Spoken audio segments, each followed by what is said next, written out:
Ainda me lembro da primeira reunião que participei daquele pequeno grupo de escrita. Mulheres com tanto a dizer, a partilhar, a acolher. Mesmo numa quarentena estrita, eu não me senti só.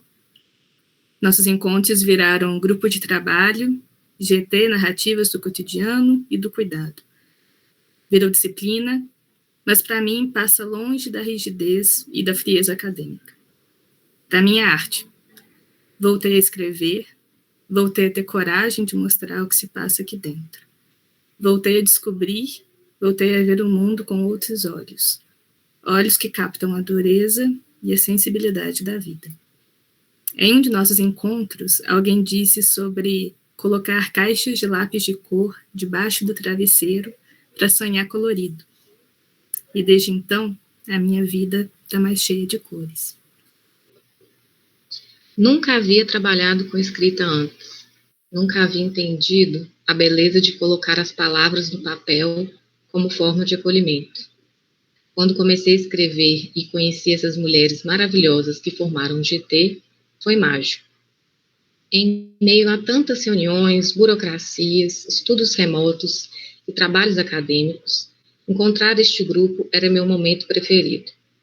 Era como tomar café da tarde com as amigas no meio de uma semana corrida. Um café quentinho e acolhedor.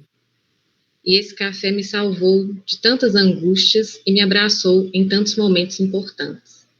Sobreviver à pandemia se tornou uma tarefa um pouco menos árdua, porque eu tinha um lugar de afeto para compartilhar meus sentimentos. A escrita me salvou. Será que eu saberia acolher com sensibilidade e afeto todas as vivências que no grupo surgissem? Lembro que demorei para dar a resposta confirmando minha participação. Pensava em muitas possibilidades, mas em meio a todas elas decidi me arriscar. Desde então, esse processo tem sido um ato em constante construção. A gente se inventa e reinventa o tempo todo. Trabalhar com algo tão sensível como as narrativas, com a possibilidade de elaboração e ressignificação do vivido por meio da escrita, é um processo por vezes difícil, mas muito gratificante. Escrever é se permitir existir, deixar fluir sentimentos, pensamentos, angústias. A escrita foi uma grande aliada nesse período de pandemia. Antes de participar do grupo, ainda não havia compreendido como o ato de escrever poderia auxiliar a nós e aos outros nesse período tão assombroso que estamos vivenciando. Nos primeiros encontros em contrapartida, fui percebendo cada vez mais a potência da escrita e da escuta. É tirar das entranhas tudo aquilo que está dentro de si, sem lugar para se expressar, e imprimir sua marca por meio de letras e palavras. E poder ouvir tantas histórias, seja de colegas, de professores da universidade, ou de profissionais da área da saúde e da assistência social, nesse momento, compartilhando suas dores e alegrias. Pude perceber que ainda existe vida a ser contada e vivida em meio a tanto caos e morte. A história, o contar e o escutar é transmissão de afeto, de experiência, singular e coletiva. Pude encontrar mais de mim na escrita, pude ser eu, sem medo e sem pudor.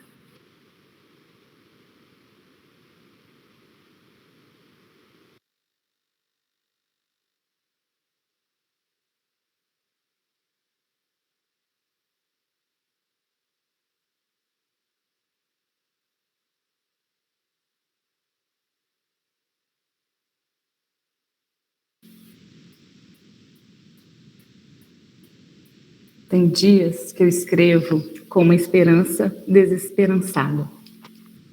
Tem dia com uma desesperança esperançada. Nunca é fácil, nunca é alegre.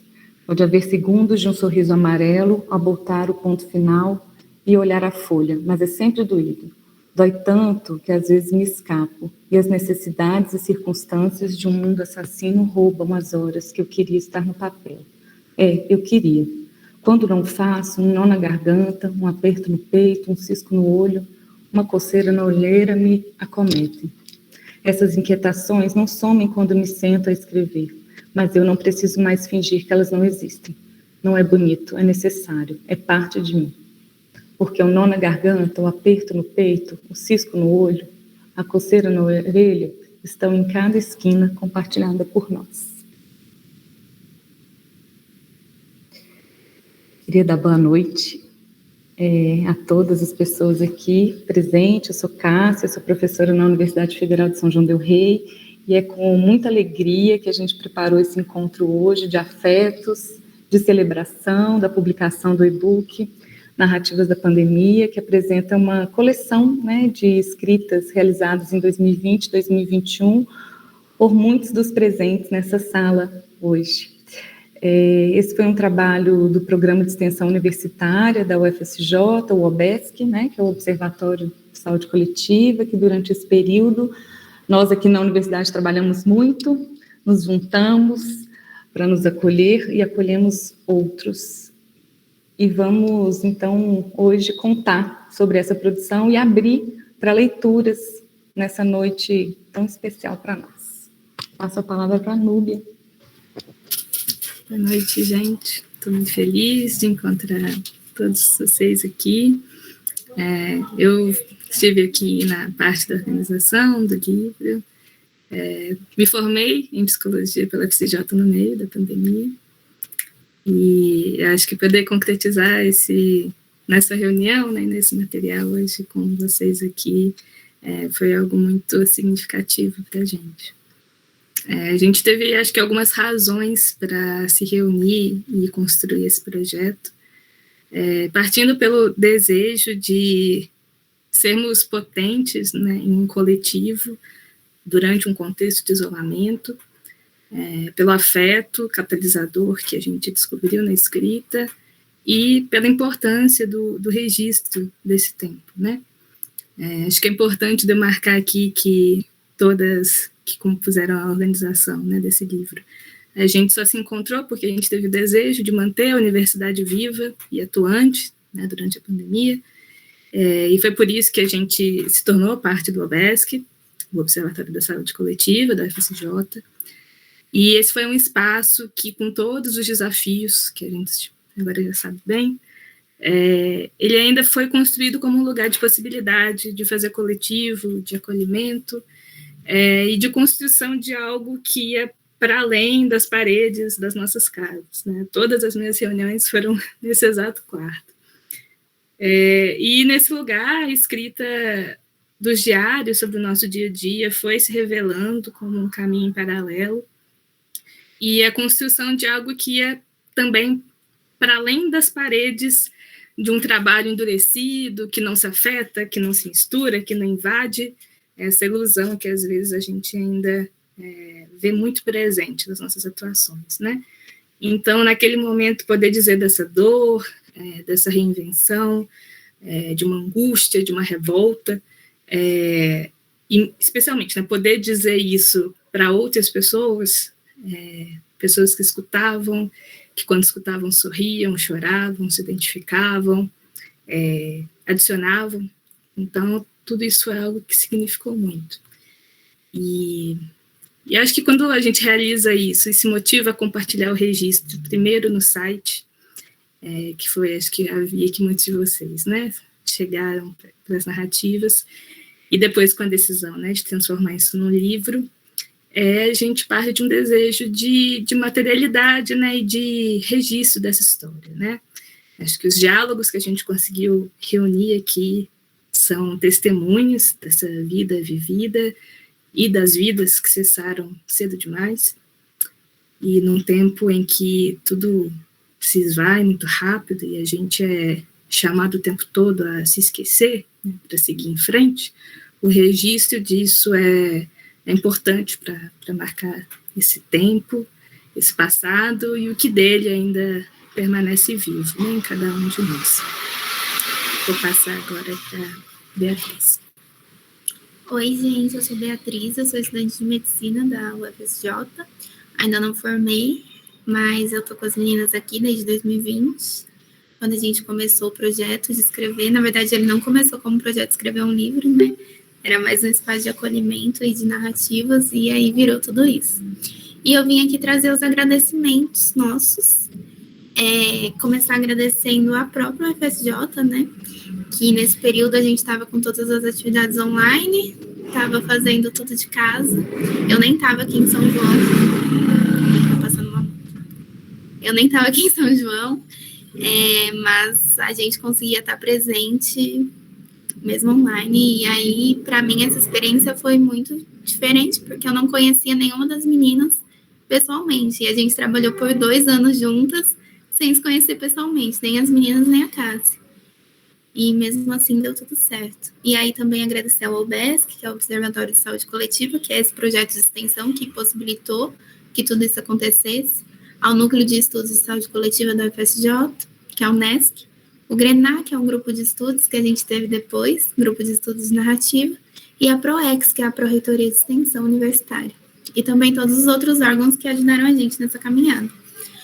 A gente também queria direcionar um agradecimento muito especial a alguns estudantes, eu não sei se alguns deles estão aqui, mas Ana Luísa, Isadora Machado, Larissa Arantes, Lorena Mendes, Lara Canaã e o Maurício Melo. Eles tiveram muito presentes com a gente no início de tudo isso, e a gente quis direcionar um agradecimento muito especial a eles.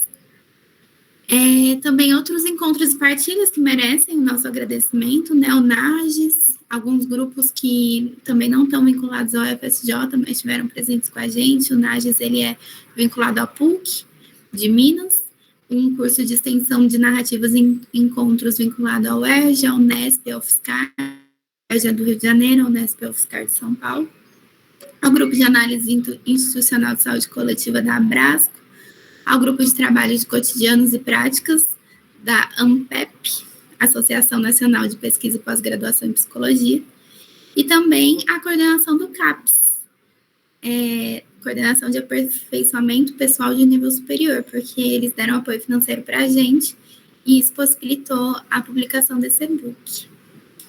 E é isso, também queria agradecer a Maria Clara Mendes, que participou com as artes dela, todas essas artes que vocês viram no slide, no início, dela, ela é minha amiga pessoal, então ela arrasa. E é isso, sigam ela no Instagram, que ela faz bordados.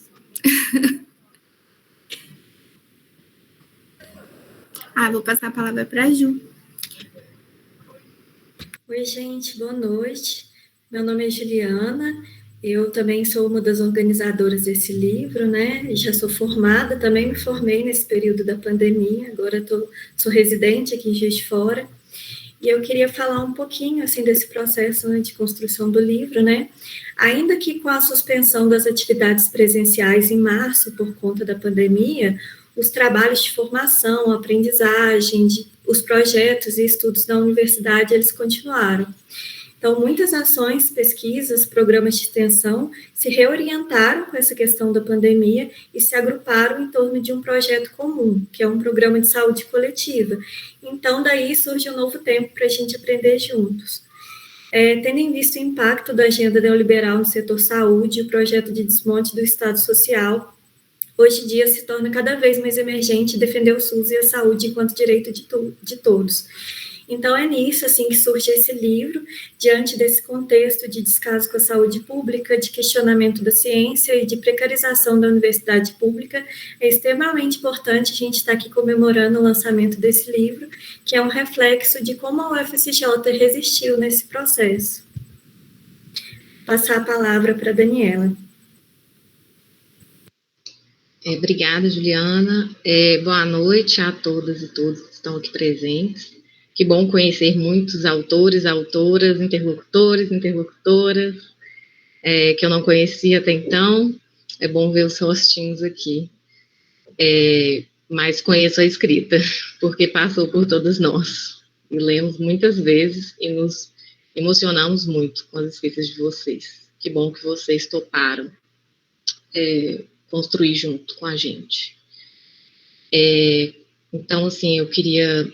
Primeiramente, vou me apresentar, né? Eu sou graduando do curso de Psicologia da UFSJ e participei da organização com essas mulheres maravilhosas que eu tive a oportunidade de muitas conhecer também no virtual e da gente se apoiar neste momento que foi muito difícil, quando houve o fechamento da universidade e teve a criação do Observatório da Saúde Coletiva e o nosso grupo de trabalho se envolveu com as narrativas e a gente viu a potência de narrar neste momento muito delicado que a gente estava vivenciando, todos nós, como que foi imprescindível a questão de colocar em palavras o que a gente estava vivenciando, o que a gente estava sentindo, as nossas angústias e desamparo, né, que foi cada vez mais intensificado nesse momento.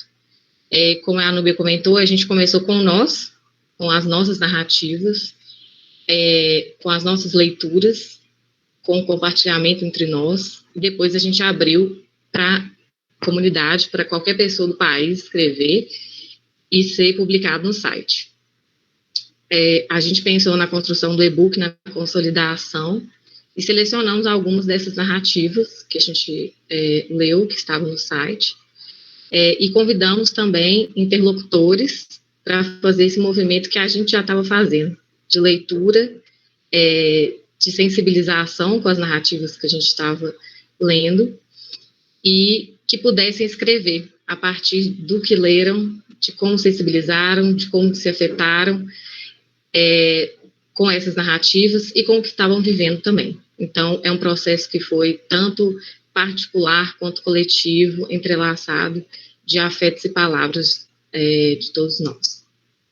Então, é uma construção coletiva, foi muito importante para a formação nossa, pessoal, e também acredito que muitos que escreveram, que estiveram com a gente, também se tocaram, também perceberam como que a escrita pode cuidar, pode tocar, pode nos auxiliar a simbolizar um momento que muitas vezes nos faltam palavras, de fato. Então, eu também queria agradecer a Maria Clara, né, que disponibilizou as imagens, que a gente também selecionou para a inclusão do nosso e-book, do projeto dela do Pickboard. Ela está aqui, acho que ela pode falar um pouquinho mais depois. E a todos vocês que participaram e que irão participar como leitores também, que não esteve como autor ou autora, enfim. E essa construção do e-book também só foi possível com o contato com a editora, que realizou, né, junto conosco, a construção desse e-book. Somos muito agradecidos. Agora eu queria abrir para quem está aqui, que quiser falar, enfim, a gente até falou que lançamento seria muito forte, a gente queria mais uma confraternização, porque a gente queria que fosse uma abertura mesmo à conversa, ao diálogo, que vocês pudessem, quem participou, falar um pouco como foi esse processo de escrita, quem quiser ler as narrativas, ou de um colega, ou a narrativa que escreveu, fique à vontade, isso é um espaço para todo mundo que está aqui. Muito obrigada.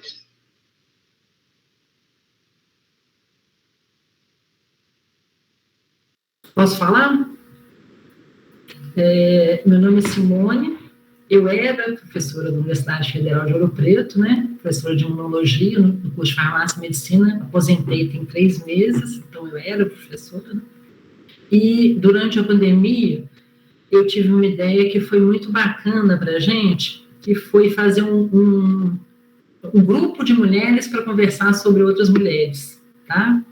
Então, da mesma forma que eu vejo que esse grupo foi importante para muita gente, né, que vocês se reuniam, conversavam, escreviam, né, a gente estava conversando sobre outras mulheres.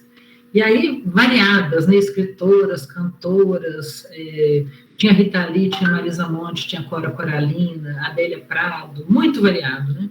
E aí, nessa que eu escrevi sobre a Cora Coralina, realmente eu fiquei apaixonado por ela, eu não conhecia, né? Aí eu consegui contato do autor de um livro sobre ela, ele falou pra gente, eu fiquei mais apaixonada ainda. E aí a minha filha, que está fazendo psicologia também, que é a Bruna, ela me falou do grupo de vocês. Tá? A Bruna estuda psicologia na PUC, em Corel. E aí ela falou, aí que eu resolvi mandar, né? E eu achei muito bacana, na verdade, eu mandei fazer o livro, né? Eu gosto muito de livro, então eu preferi mandar imprimir, né, a editora imprimir, e li as histórias, achei muito bacana, fiquei muito, muito apaixonada, eu sou bordadeira também, com o trabalho da Maria Clara, achei maravilhoso, tá, Maria Clara? Parabéns, você vê que é estudante de medicina. Gostei muito dos textos também, né, que as pessoas falam um pouco, cada um fala um pouquinho de si, né? Eu não sabia que era para falar um pouco mais, então o meu tá assim, sucinto, né? Tá bem rapidinho.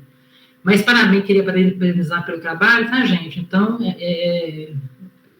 tenho certeza que deve ter sido muito importante na pandemia, né? Vocês se reunirem, escreverem, né? E que bom que deu esse fruto também desse livro, tá? Então, parabenizo o pessoal, adorei, tá? Parabéns.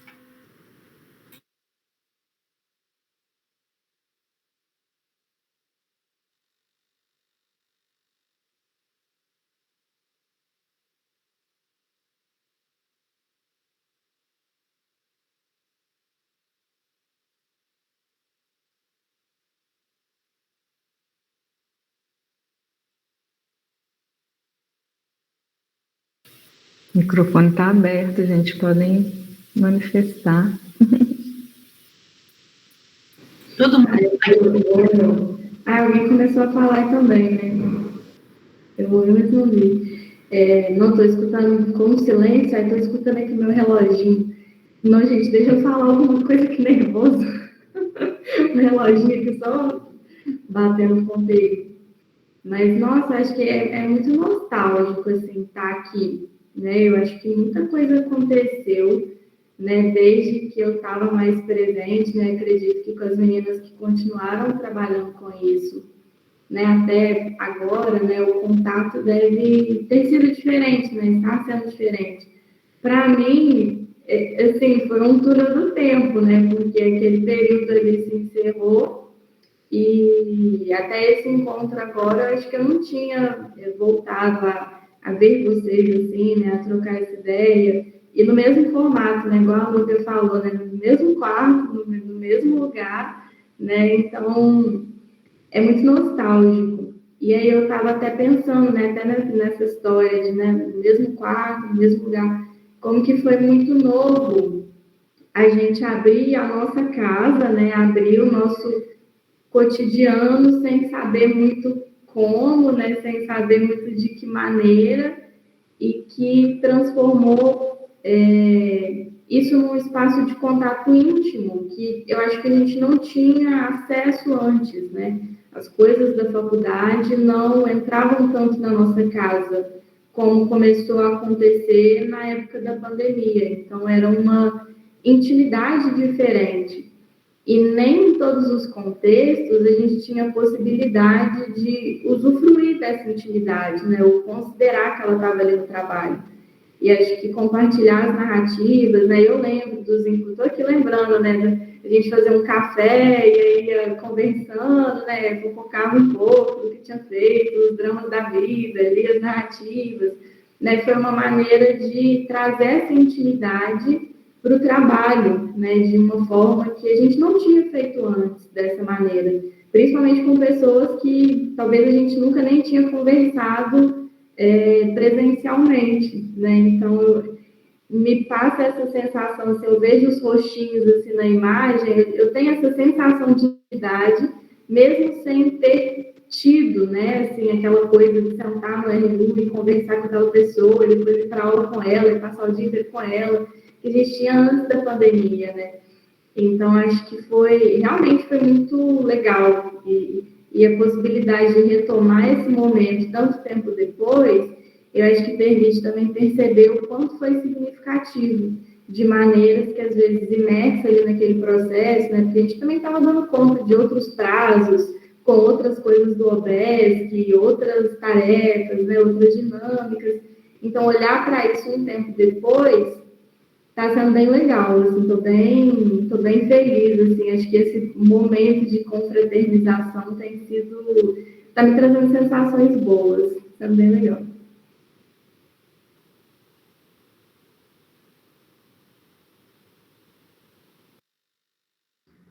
Deixa eu...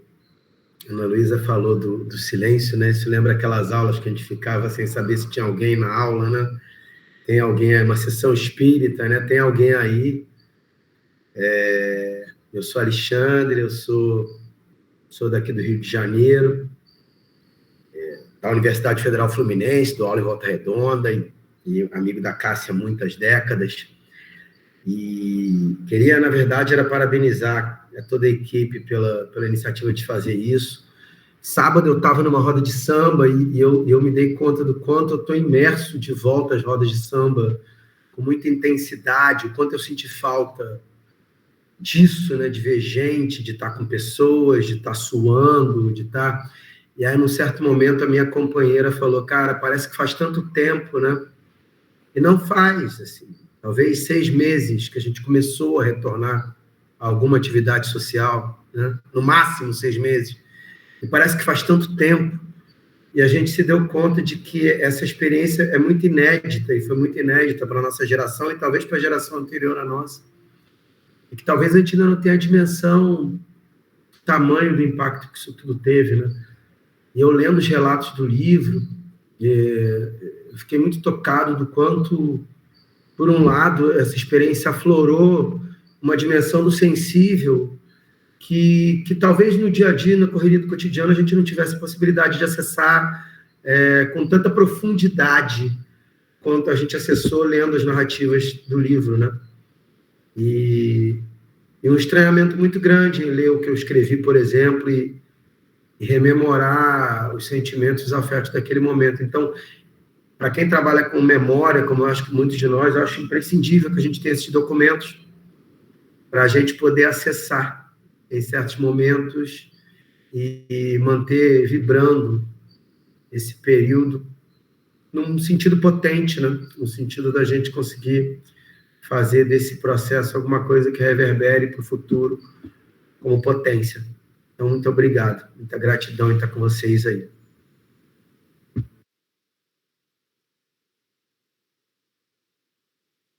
Bem, boa noite a todo mundo de novo. Eu quero agradecer o convite da Cássia, querida, para participar do livro e conhecer as outras pessoas que fazem parte, né, que eu também não conhecia. E quero falar de uma coisa muito bacana. A gente está falando de uma sensação passada, né, a escrita que foi, o que foi viver a pandemia para cada um. Mas o livro me apontou para uma coisa do futuro, porque com esse grupo, nas trocas de e-mail, eu reencontrei uma amiga do Rio, a Camila, que deve estar aqui, e aí tinha, sei lá, eu a conheci numa viagem, se passaram 10 anos, e aí eu mandei uma mensagem para ela, Camila, é você? Camila, psicóloga do Rio, deve ser, né? É você? Ela, sim, sou eu. E aí a gente retomou o contato, e eu fui no Rio, encontrei com ela, tivemos uma conversa ótima, e retomamos o contato por causa desse livro. Então, assim, as coisas que acontecem, né, a gente realmente não sabe. Você lança um projeto, você tem uma ideia, ninguém sabe exatamente o que vai acontecer. Vejo os portos, né, para onde que esse livro me levou. E eu fiquei muito feliz, além de participar por isso também, por esse reencontro, esse lugar de afeto, né, de acolhimento, assim. E foi muito massa por tudo, foi muito bom. Eu quero pegar o gancho da tua fala, Júlia, que para mim também foi uma surpresa tão boa, que eu vi teu nomezinho também no corpo de e-mail, né? Aí eu falei, gente, é a Júlia. Caraca! E foi muito bom, assim, poder te reencontrar e retomar, né, a amizade. Foi um baita encontro mesmo, assim. E eu fui muito tomada pelos relatos que eu recebi, assim. Quando eu recebi os relatos, eu fiquei muito impactada. Eles chegaram lá naquela época, naquele momento, com muita força, assim. E aí me convocaram uma escrita também muito... que eu fico lendo hoje em dia, eu falo, caraca, que baita exposição a minha escrita, assim, né? Mas eu acho que teve a ver com o relato que chegou também, né? Os relatos que chegaram me trouxeram muito isso, assim. Era muita exposição, era muita... eu via muitas pessoas nos relatos, assim, né? Então... eu fiquei até com vontade de ler, mas ele é grande, assim, então se der tempo mais para frente eu posso ler, mas eu queria também ouvir mais, né, todo mundo. E quero parabenizar, assim, as organizadoras, né? Que projeto incrível, todo mundo que participou, assim. Eu fiquei muito feliz de estar participando, muito, muito alegre. Agradecer a Núbia, querida, que foi quem me fez o convite. É uma honra, assim, estar aqui com vocês. Bom, vou pegar a palavra, se não tiver ninguém inscrito aí, né? Boa noite, meu nome é Lucas, estou psicólogo, psicanalista aqui em BH. Foi uma honra, né, enviar uma narrativa para esse trabalho tão bonito, né, e que agora está materializado, né, em forma de livro. E é curioso pensar nisso, porque antes da pandemia eu não tinha essa perspectiva de escrever para publicar algo nesse sentido, né? A escrita sempre estava nesse lugar de desabafo, né? Então eu escrevia, apagava, ou pegava o papel, amassava, jogava fora, ou então levava para análise, né? Mas não tinha essa perspectiva de escrever e pensar, olha, isso pode estar em algum lugar, ou isso pode virar um capítulo, ou isso pode virar um conto. E a pandemia, nesse contato com a fragilidade mesmo, né, com esse isolamento, com esse lugar do encontro com você mesmo, abriu, né, para isso também, né, dessa possibilidade outra de não só ficar com a gente, o que a gente sente, o que a gente pensa, o que a gente quer pôr para fora, mas também, né, em forma de livro, está aqui materializado também. Então, achei curioso, assim, agora ver esse trabalho em forma de livro e parabéns, assim, para vocês que organizaram esse trabalho tão potente e todo mundo que está aqui hoje.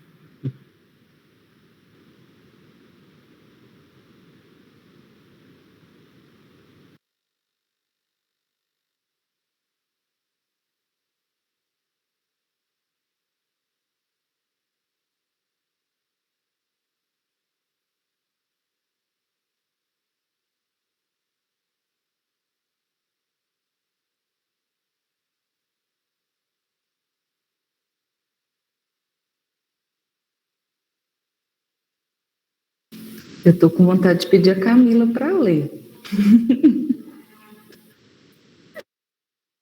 Pede que eu leio. Eu posso ler. Eu abri até o livro aqui para ler do livro. Peraí, deixa eu minimizar aqui, peraí. E quem mais quiser se preparar e ler, há o convite para todos.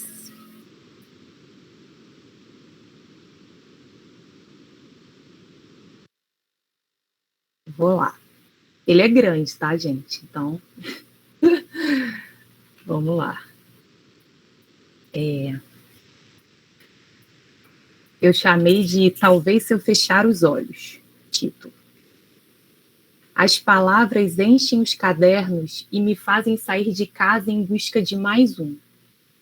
À primeira vista, li a palavra saudade bordada na folha seca. À segunda, vi que era mesmo liberdade. Fiquei me perguntando sobre a saudade estampada nas folhas que o vento carregou e que ainda está no meu peito. A escrita criou asa, ele diz. E lembro que nos últimos tempos tenho escrito muito sobre voos, pássaros, gaivotas e todo esse universo celestial. Talvez seja a minha vontade de voar. A escrita é um modo de abrir as janelas, respirar, sentir o sol e o vento batendo no meu rosto. Um jeito de me mostrar por inteira. Uma amiga disse que tem algo novo aparecendo na minha escrita. Certa indiscrição. Talvez uma nudez de alma, penso eu. Lembro da resposta daquele moço que carrega um sol dentro do peito, deixando ver os cabelos ruivos da sua barba. Há uma poesia minha que lhe enviei. Obrigado pelo nude. Dei risada e fiquei meio sem jeito, mas confesso que adorei. Nude de poeta é poema escancarado. É verdade genuína dita, alma em exposição. Talvez seja por isso que eu não queira mais usar sutiã. A nudez da alma quer vir para o corpo. Os peitos querem respirar e olhar o mundo.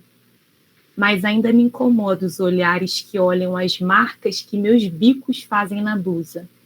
Eu sempre me incomodei de ter bicos grandes em peitos pequenos. Sempre tive vergonha deles. Hoje, até que eu gosto. Nossa, mas onde essa escrita foi parar? Parou no peito. Peito.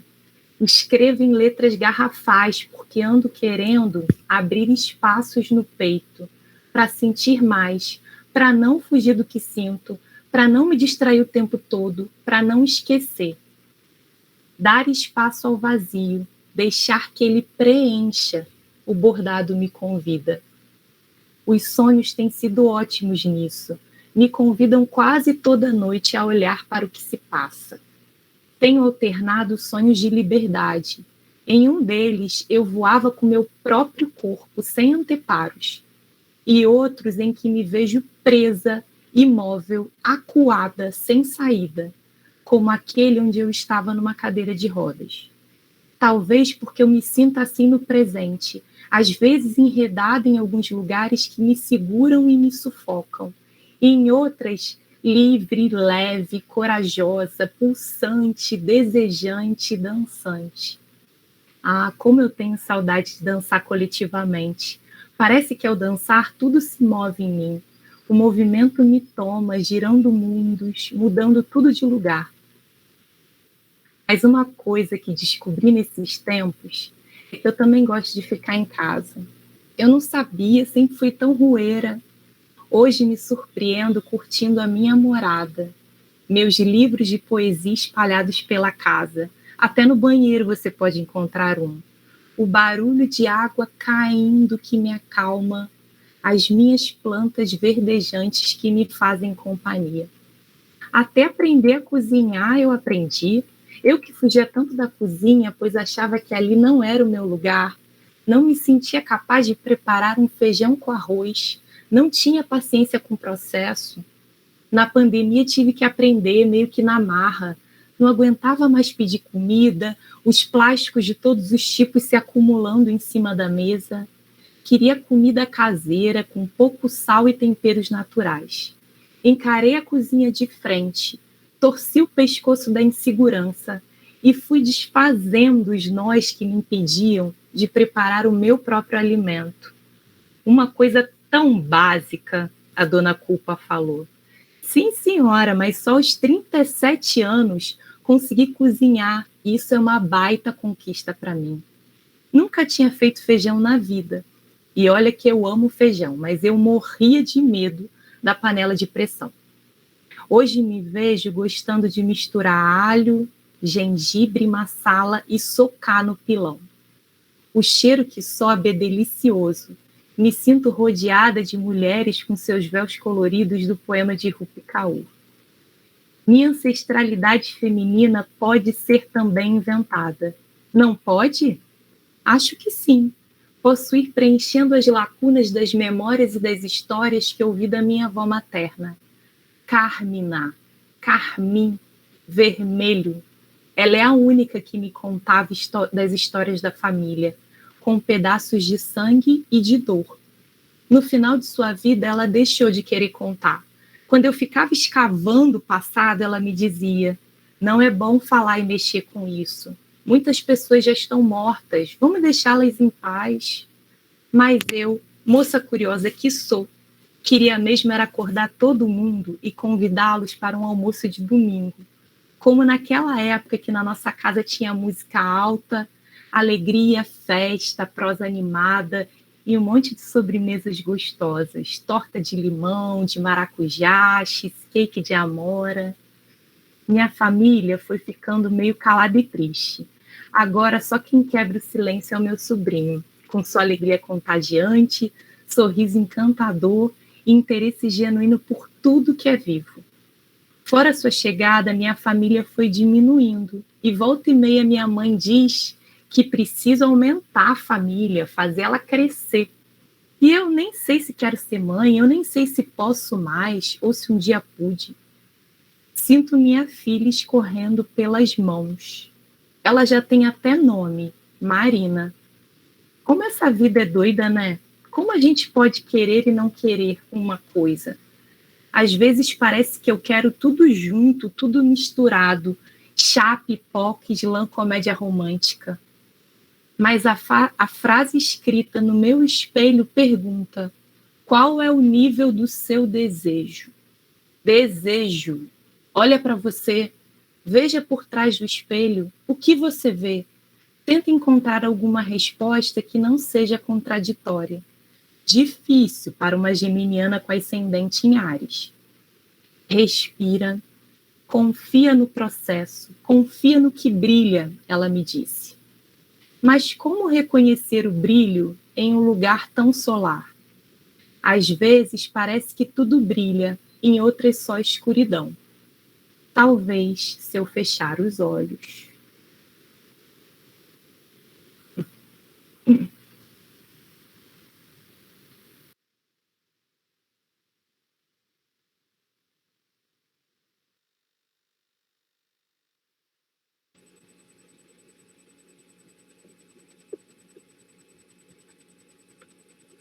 Que lindo!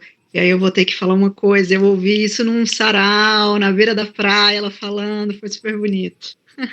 Um sarau especial para você. Muito lindo. Saudade, Júlia, muito bom te ver.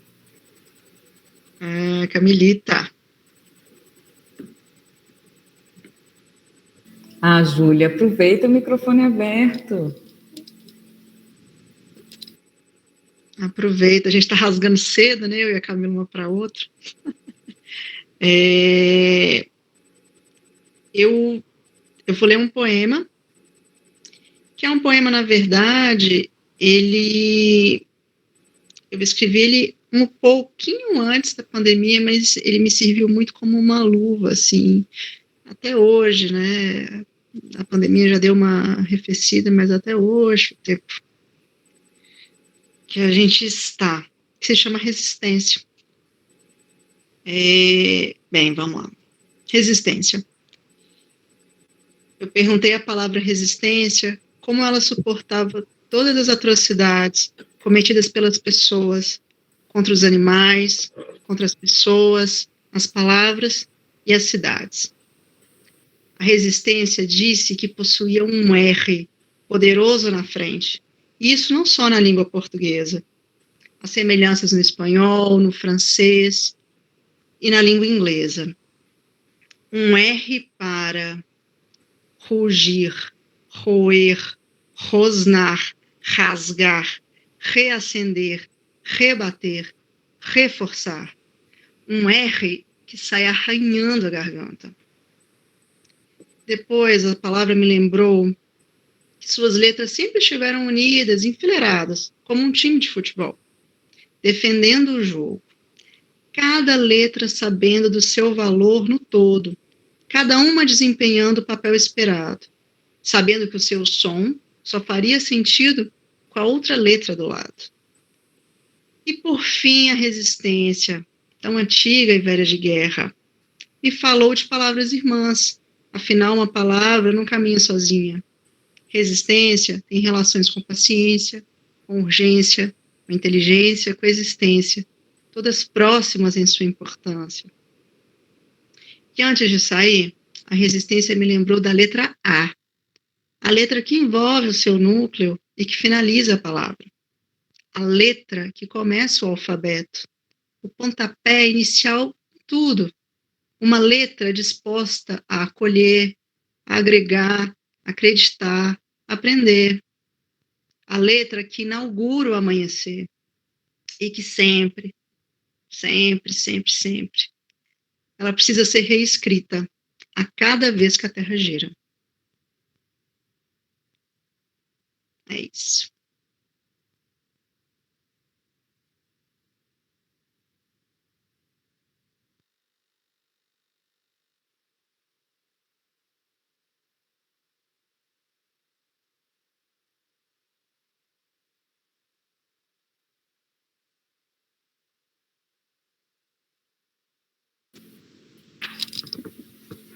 Vamos fazer um presencial. Marcelo, bem-vindo. Colega aqui da universidade. Nós estamos partilhando escritas, afetos, nostalgias. Então, fique à vontade. Fiquei escutando a Ana Luísa também, Ana, fiquei lembrando bem do inicinho, quando a gente... O segundo texto do site, gente, é da Ana Luísa, né? Quando a gente estava bem... Era só diários de isolamento, e a gente falou, vamos cada um escolher um, vamos começar a publicar. E aí Lorena primeiro e Ana Luísa toparam publicar. E foi a sementinha disso tudo aqui. Então é muito... E parece que tem muito tempo, né, Ana?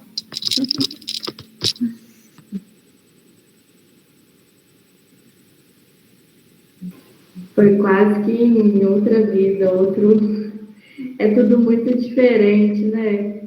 E, nossa, era mesmo. Vamos fazer vídeo, grava não sei o que, vamos. Era designer, atriz, jornalista, fazia tudo. Achei, falando de nostalgia e de saudade, né? Achei máximo ver o Marcelo entrando aqui. Falei de você essa semana, ontem, ou anteontem, não sei, lembrando daquela confraternização do Eiros e Deiras. Nossa, gente, que saudade. Eu não posso estar em nada da UFSJ sem sofrer de saudade, não, gente. É um terror. A saudade é tão boa, né?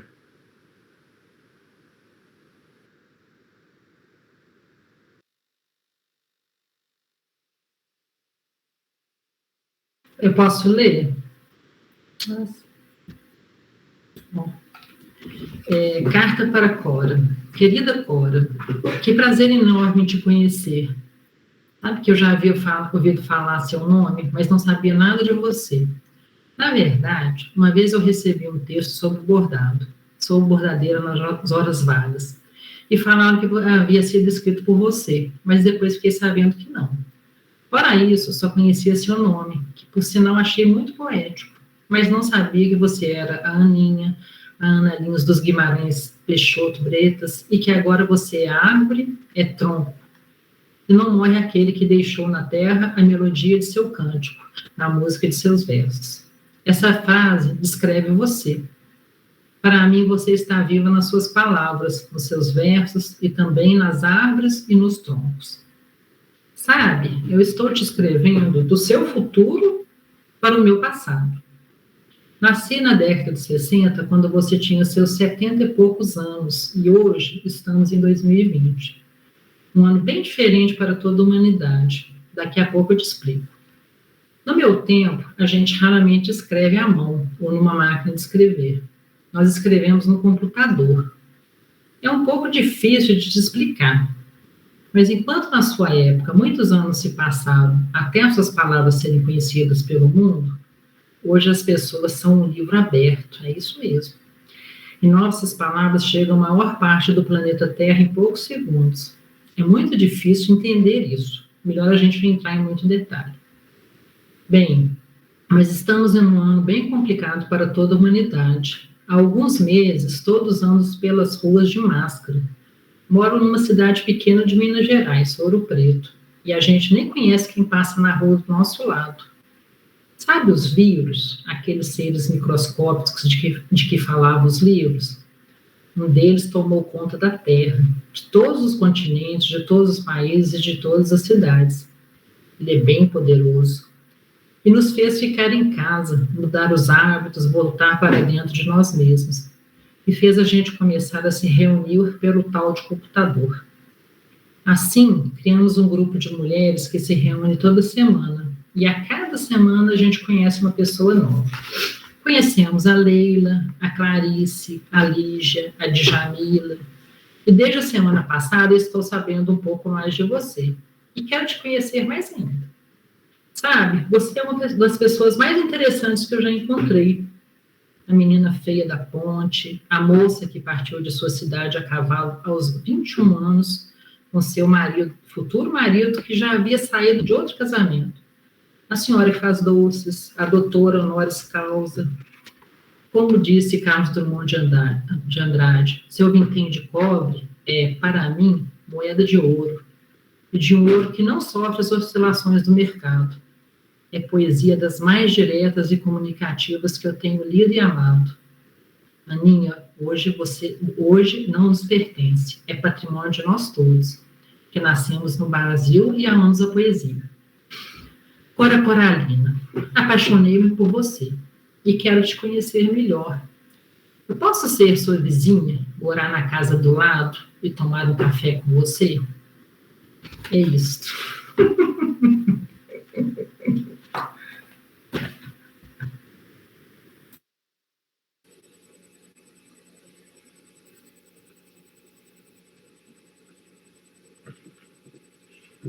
Bom, gente, boa noite.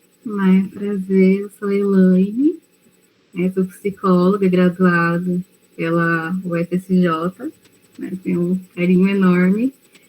É um prazer estar aqui com vocês, é uma felicidade imensa. É um prazer rever o professor Marcelo, mesmo que seja pela tela.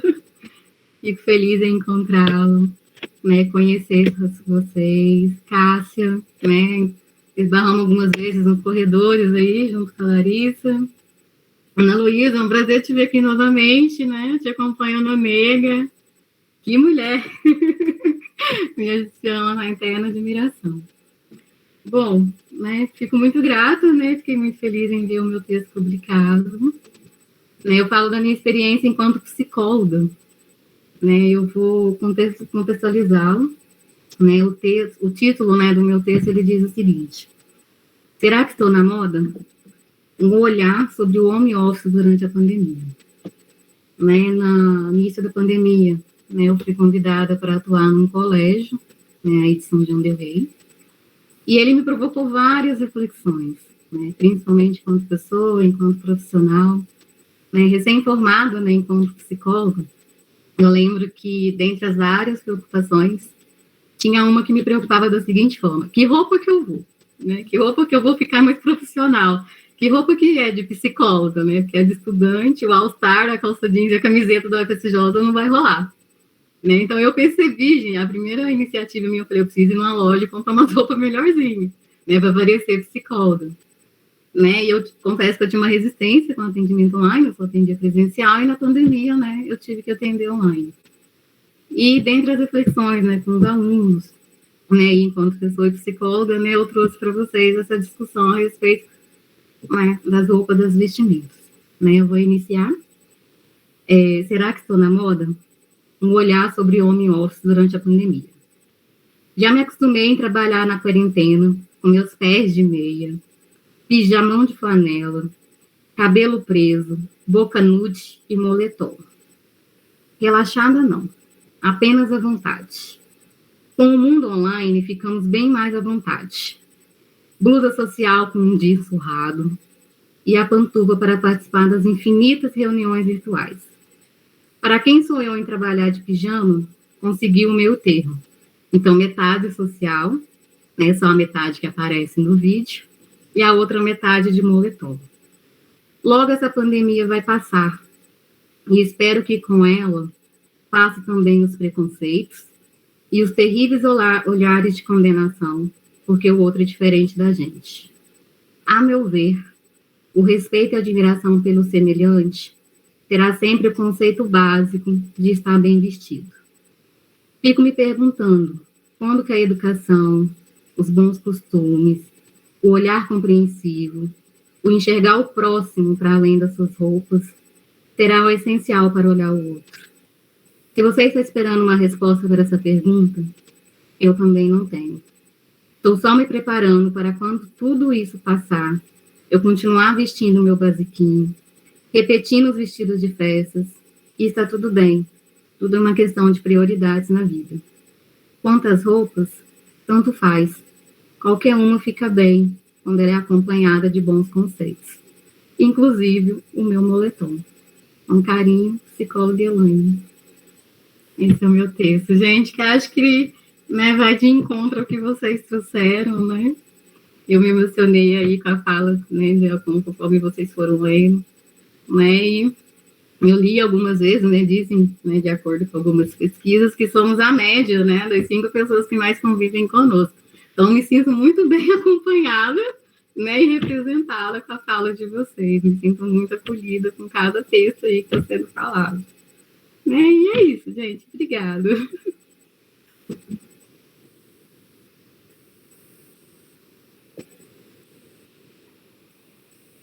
Fiquei instigado a ler o meu também, se...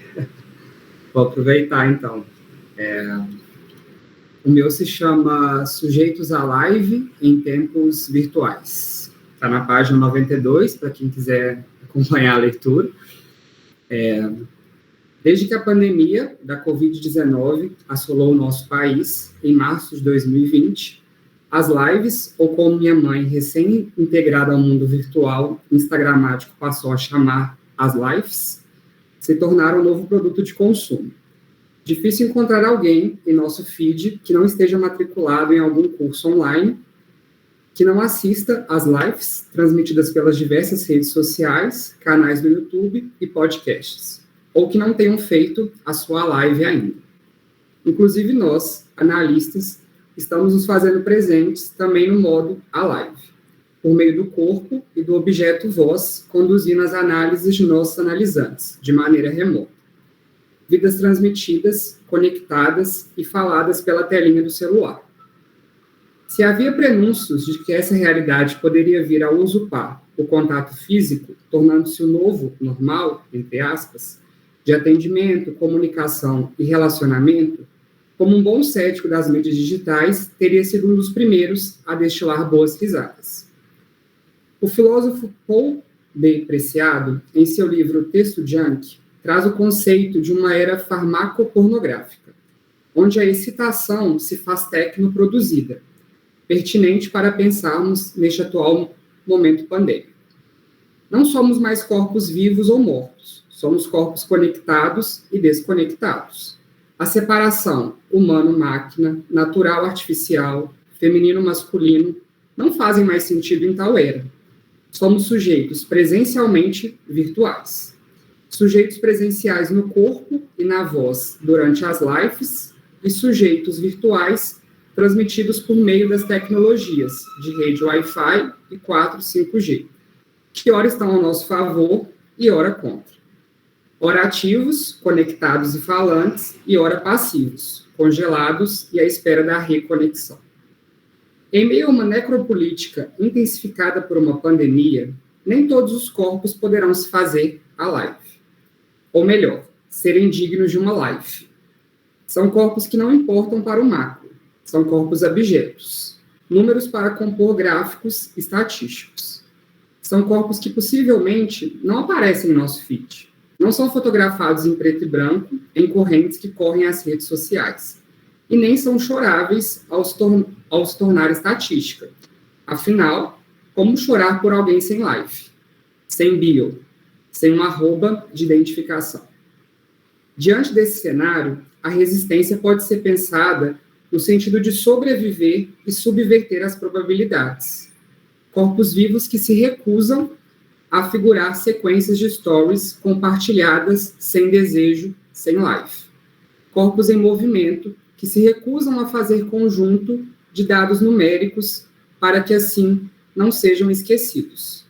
Ou, pelo menos, até as 24 horas de visualizações, culminando assim no eminente deslocamento para a seção arquivo. Mais um arquivo que poderemos ou não relembrar daqui a um ano, 17 de agosto de 2020. E que bom que eu estou lendo isso aqui depois de 2 anos e não está como um arquivo morto, está aqui vivo com vocês.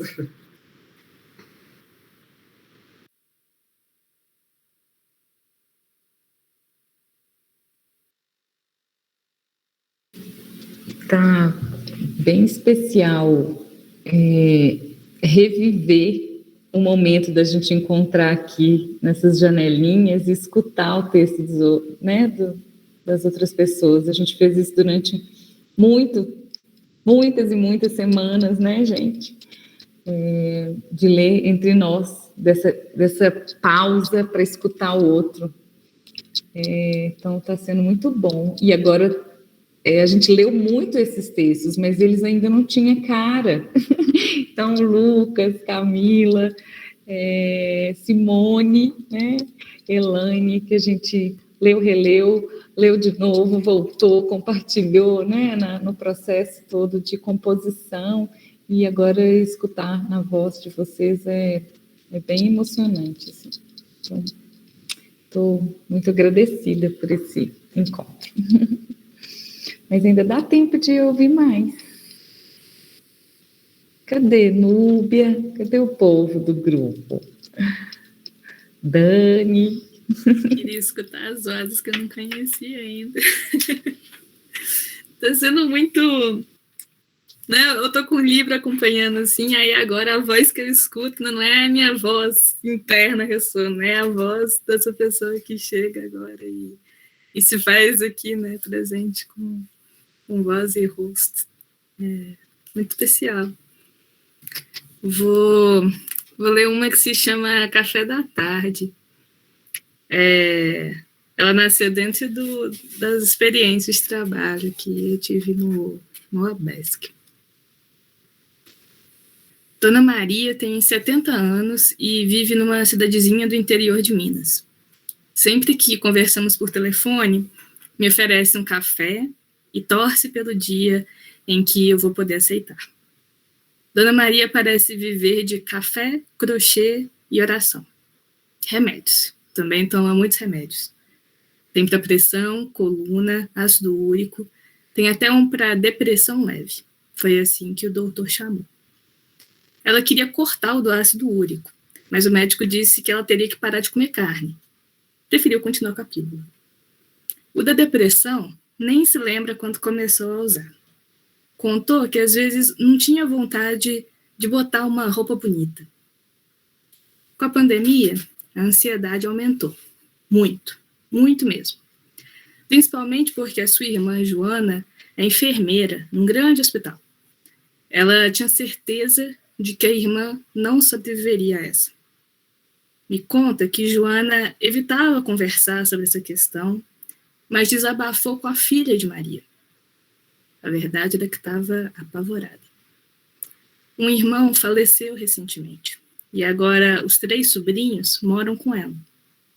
Voltar para casa é um pesadelo. E se eu contaminar a pequena? Mas Maria conta do alívio que sentiu quando a irmã lhe disse que os casos pararam de aparecer em sua ala e que os profissionais que haviam se infectado já haviam se recuperado ou voltado ao trabalho. Maria tem confiança de que o que a salvou foi a oração que enviou para Joana nos primeiros dias da pandemia. Chamada Estrela do Céu, um dos versos diz: "O Senhor afugentou a peste."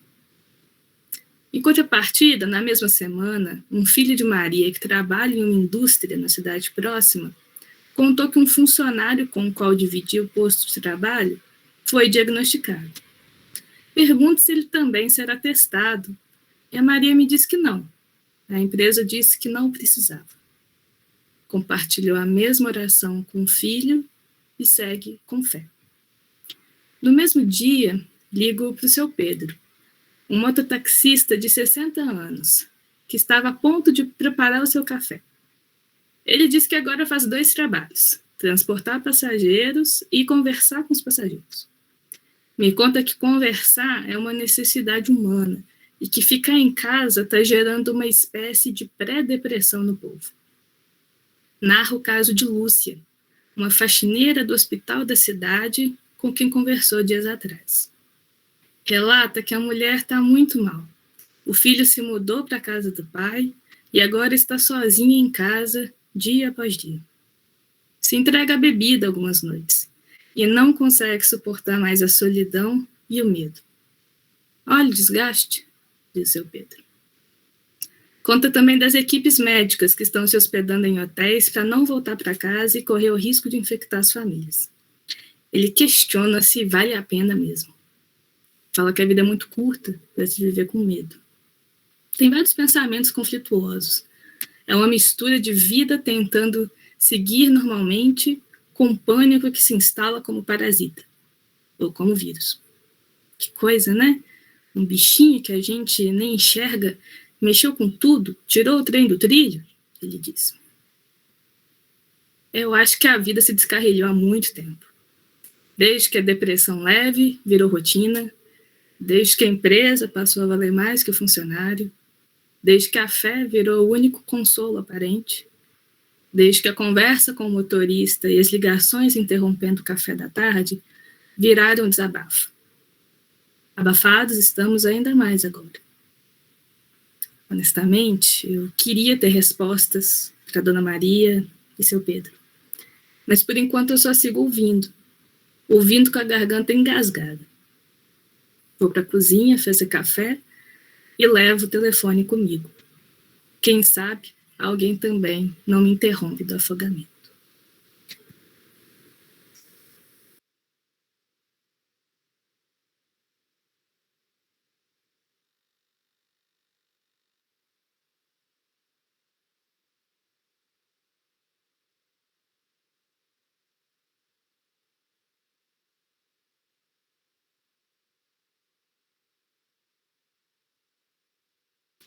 Nossa, Camila, eu sou muito fã desse texto, a Núbia sabe.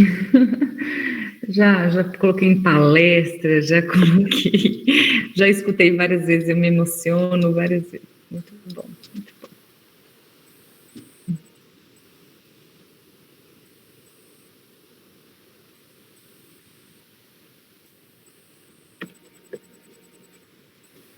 Aliás, sou fã de vários, né? Dani, Beatriz, Juliana, Ana, já falo muito direto com vocês, porque já tem uma história de escutar os mesmos e emocionar de novo. E de novo, e de novo, e de novo. Eu vou ler um, então, que eu fiz, a gente denominou esse tipo de narrativa como narrativa colaborativa, que dentro do grupo de trabalho, a nossa intenção, quando a gente estava fazendo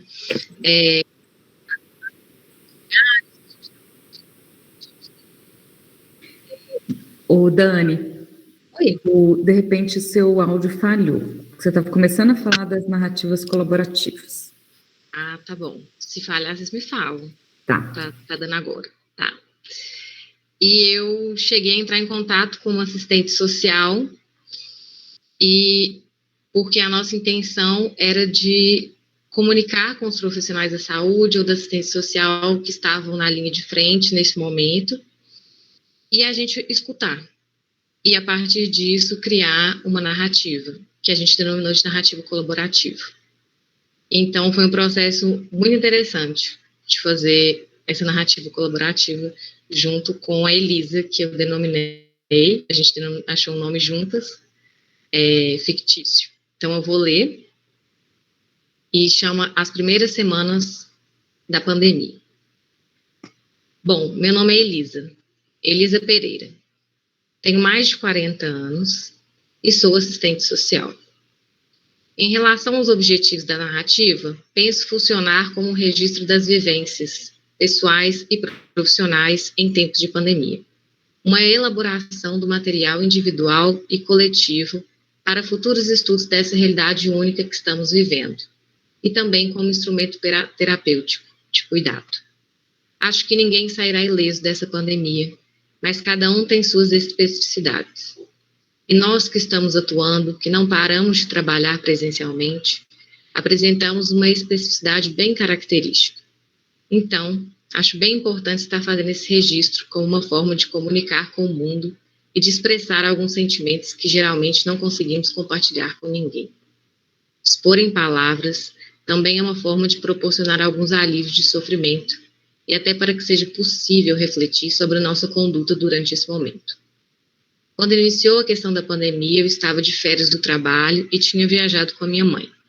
Quando retornei para casa, ainda de férias, começaram os burburinhos do isolamento social e que já haviam muito casos de Covid-19 no Brasil. Assim que foi decretado de fato o isolamento social, eu comecei a tentar fazer alguns contatos com a gerência da unidade de saúde em que trabalho e com o pessoal da Secretaria de Saúde. Até porque achei, pelo que estava circulando nos noticiários, que as minhas férias seriam suspensas e teria que retornar antes. Bom, fiquei na expectativa de ser chamada, então tentei obter informações, mas tive muita dificuldade em receber um retorno. Nossa, demoraram dias para responder uma mensagem no WhatsApp. Então, fiquei assim, muito perdida no início. Às vezes, me sentia culpada por estar em casa achando que deveria estar no serviço, contribuindo de alguma forma. Mas, enfim, como eu não tinha resposta concreta, eu não tive retorno. Então, permaneci nas férias e voltei no final de março. Retornando à rotina do meu trabalho, fui me aproximando da questão da Covid e das medidas a serem tomadas. Uso ou não de EPIs? Uso constante de álcool em gel? Nossa, e como funcionaria o atendimento? Teríamos que priorizar pacientes? Ainda estava tudo tão confuso. Essa primeira semana foi a mais tumultuada. Percebi que todos na unidade estavam completamente perdidos. Decidi promover uma conversa com a enfermeira e a gerência para elaborarmos um protocolo interno, uma vez que não havia uma orientação direta da Secretaria de Saúde.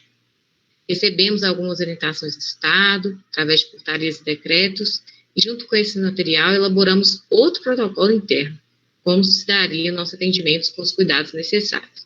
Manter distância, atender a porta aberta, uso de máscara. Nossa, vixe, uso de máscaras. Ainda não estava definida essa questão do uso de máscara e a gente não tinha material disponível para todos usarem. Pois é, foi assim que a gente começou, aos trancos e barrancos.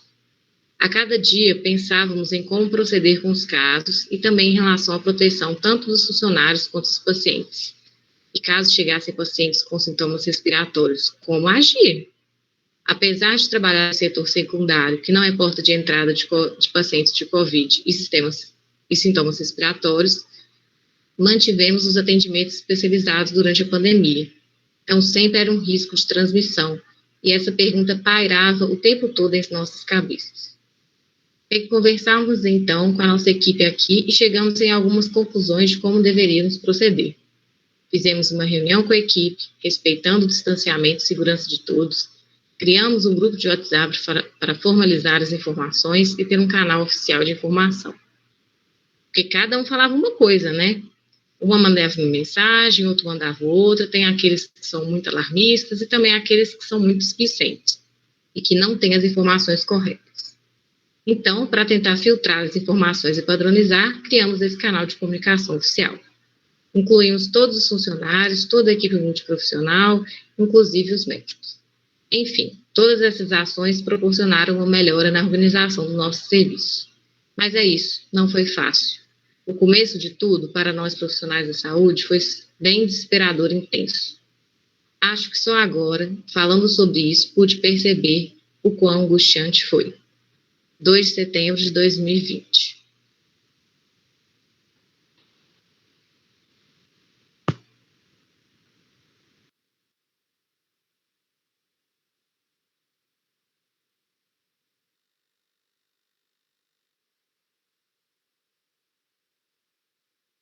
O silêncio de novo. Eu posso ler o meu. E aí depois, mais alguém pode ler também, gente. O meu texto chama Sutiã. Vamos lá. Sutiã. Engraçado como a quarentena me faz pensar e refletir sobre coisas tão cotidianas que eu nunca havia refletido antes. Sutiã. Coisa que as mulheres usam e que eu fui obrigada a usar desde que entendi que eu estava crescendo. Acho lindo ver ou imaginar as mulheres que conseguiram se libertar das amarras desse objeto que eu nunca entendi de verdade sua finalidade. E aí elas saem por aí, livres, no dia a dia, sem se importar com os olhares daqueles que acham o sutiã algo extremamente importante e que é quase uma ofensa o não uso dele em certas situações. Mas eu ainda não consigo me sentir confortável em sair de casa sem sutiã. E aí é que vem a reflexão. No cotidiano sem quarentena, era libertador para mim chegar em casa, tirar o sutiã, me deitar na cama e sentir a liberdade que os homens têm de respirar sem algo apertando o peito. Era aliviante. Mas aí veio a quarentena e o sutiã deixou de ser item obrigatório do meu dia a dia. No começo foi maravilhoso. Passar dias e dias deixando a camiseta solta e vivendo com pijama no conforto de casa durante 24 horas. Só tirando na hora do banho e trocando por outro tão confortável quanto. Só que então, depois desse período inicial, senti uma falta estranha do sutiã, do tênis e da calça jeans. Não sei se foi falta deles ou do alívio que eu tinha quando tirava tudo isso e colocava o pijama depois de chegar em casa. Mas fez falta. De repente me peguei vestindo sutiã para ficar em casa, quase que como numa busca incessante pela normalidade. Engraçado isso de querer as coisas que antes a gente não queria. Domingo, eu coloquei calça jeans para almoçar, na mesma casa e com as mesmas pessoas que almoçam comigo todo dia. Mas eu precisava do jeans do sutiã. Parece que o que eu sinto falta é dos apertos que essas coisas me davam antes. Acho que a saudade do sutiã é porque o aperto no peito passava quando eu tirava ele. Agora o aperto é diferente. Não alivia fácil, não. Coisa doida é essa. Tomara que eu volte logo a usar sutiã todo dia, só para poder respirar aliviada quando eu tirar ele. Sem sentir o aperto que dói agora, mesmo sem ele. Contradições. Deve ser coisa de quarentena. 26 de junho de 2020.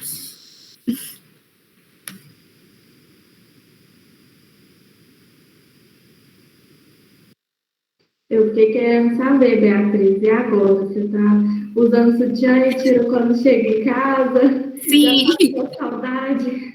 Já voltei a usar sutiã.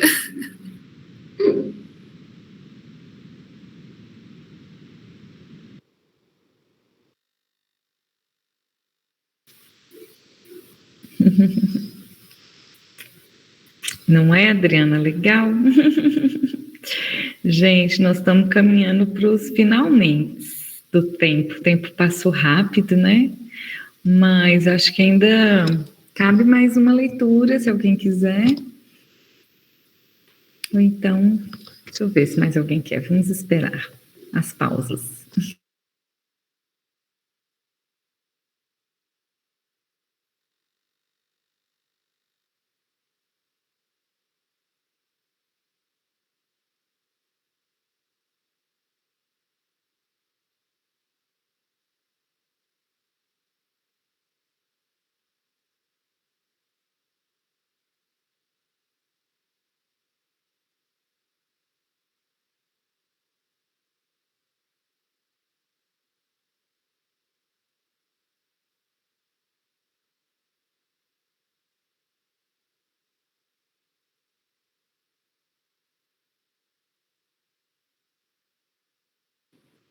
Eu vou ler a minha, então, e fazer um comentário, né? Até o que eu estava brincando com a Beatriz, né? Porque, coincidentemente, hoje teve um temporal maluco aqui. E tá aquela sensação de tudo caído, árvore no chão, aquela sujeira. E é um pouco a sensação do pós-pandemia, às vezes.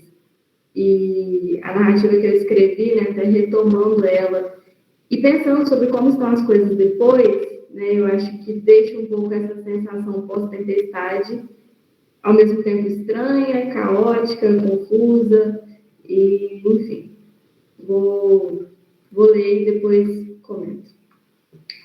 Afrouxamento.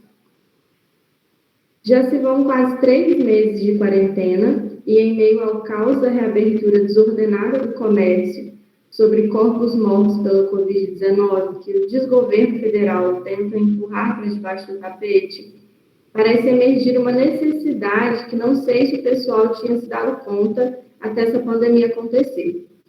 O afrouxamento do isolamento social é político, econômico, mas também subjetivo, como tudo na vida.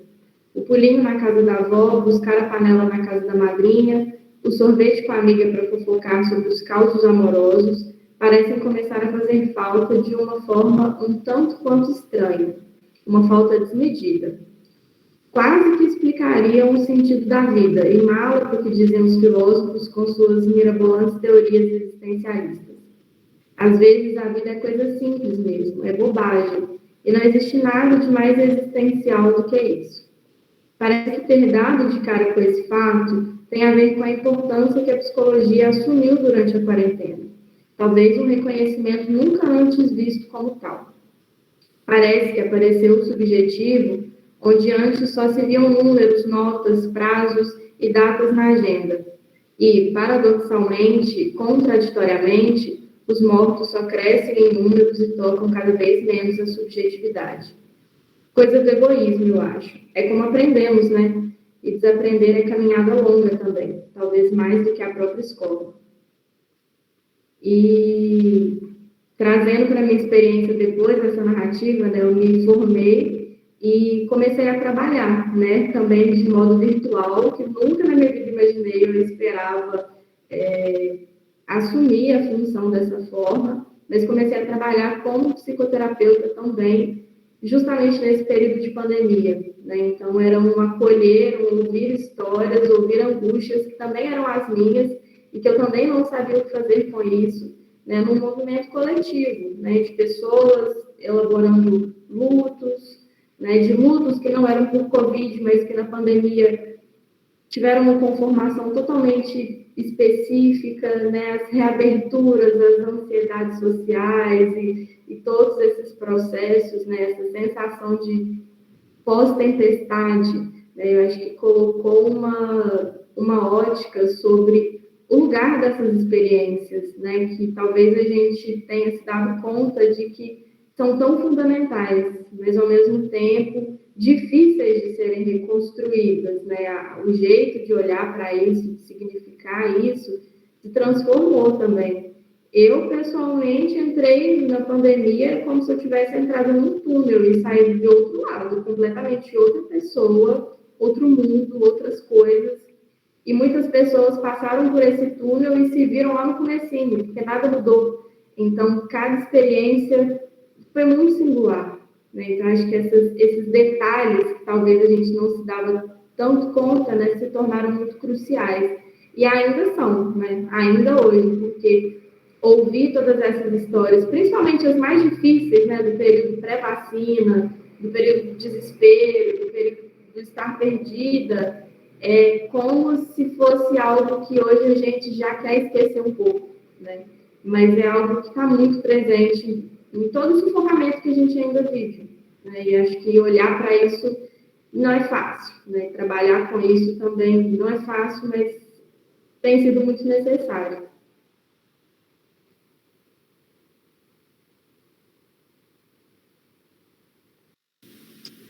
Obrigada, Ana, também por compartilhar esse texto. Eu queria agradecer todas as pessoas que aqui estiveram, passaram por aqui, compartilharam os textos, o tempo, né? O tempo de escutar, o tempo de parar aqui e confraternizar.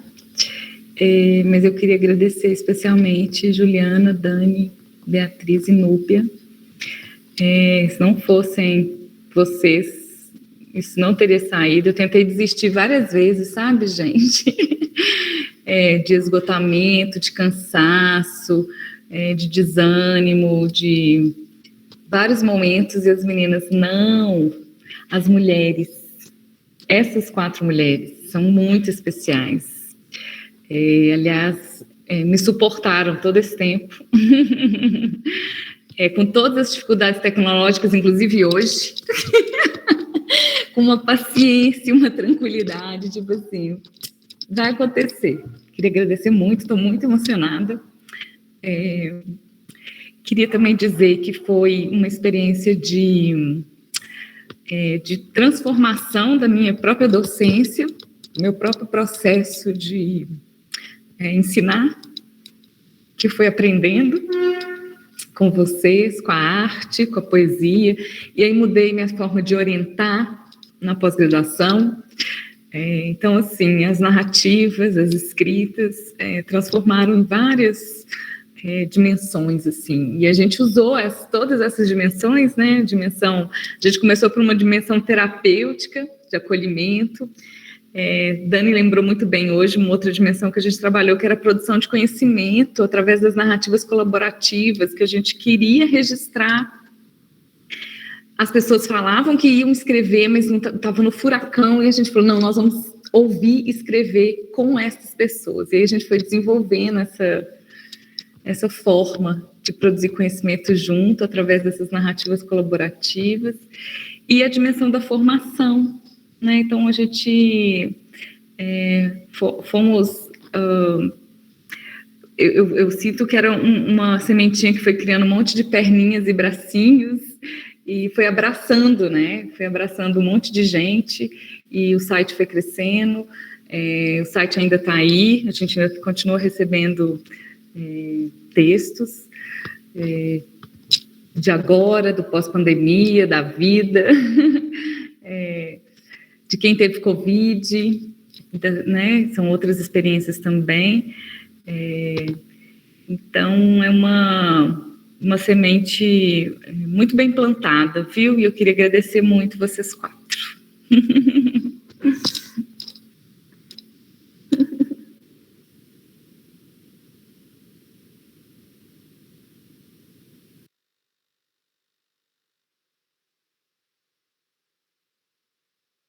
Núbia, pode encerrar. Você que é a mestre, é a nossa cerimonial, sempre ótima. Pode me fazer engolir choro aqui. Antes de encerrar, né, enfatizo Cássia, né, porque de alguma forma essa mulher também se manteve como, né, agarrando nó, assim, né, nesse tecido que a gente foi formando juntas e que a gente está muito feliz que cresceu tanto e ganhou forma. Continue a escrever, continue a registrar, seja publicado ou não, seja compartilhado ou não.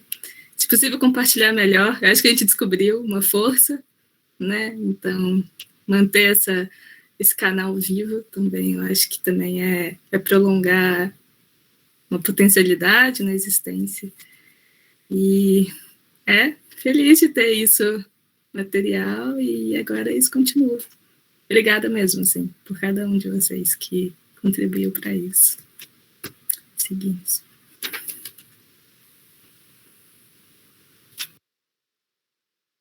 Obrigada, gente. Obrigada, mulheres maravilhosas, por terem encampado esse trabalho e propiciado esse espaço de troca, assim, do ponto de vista da formação. Né? Eu que fiquei mais do lado de cá, podem ter certeza que também foi transformador. Assim, um jeito de produzir, um jeito de, a Cássia estava falando de orientar, né? Ser orientada também, que transforma. Podem ter muita certeza disso.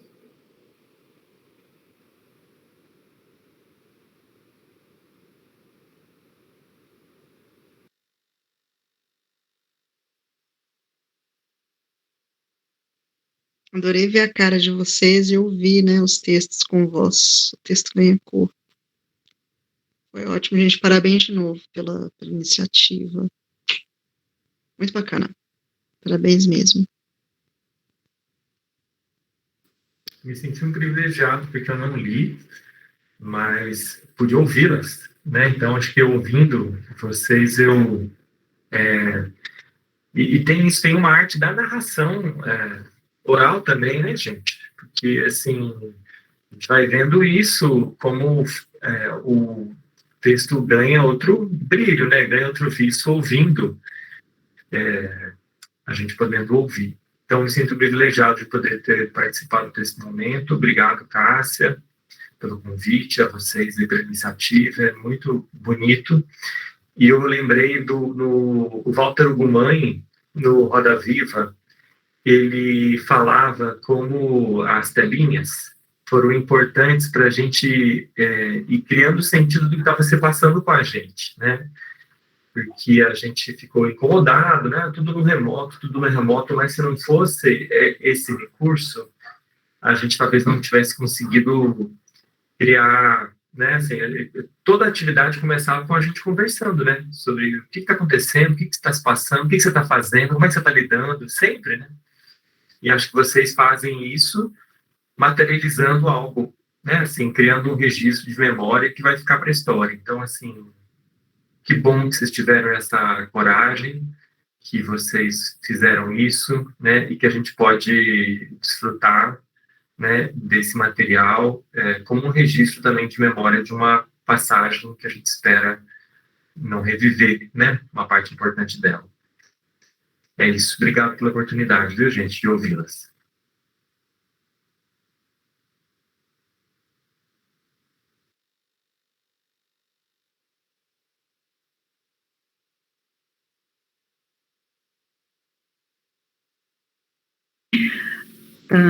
A gente está revivendo as despedidas dos grupos, que a gente não ia embora, né? Ficava aqui parado.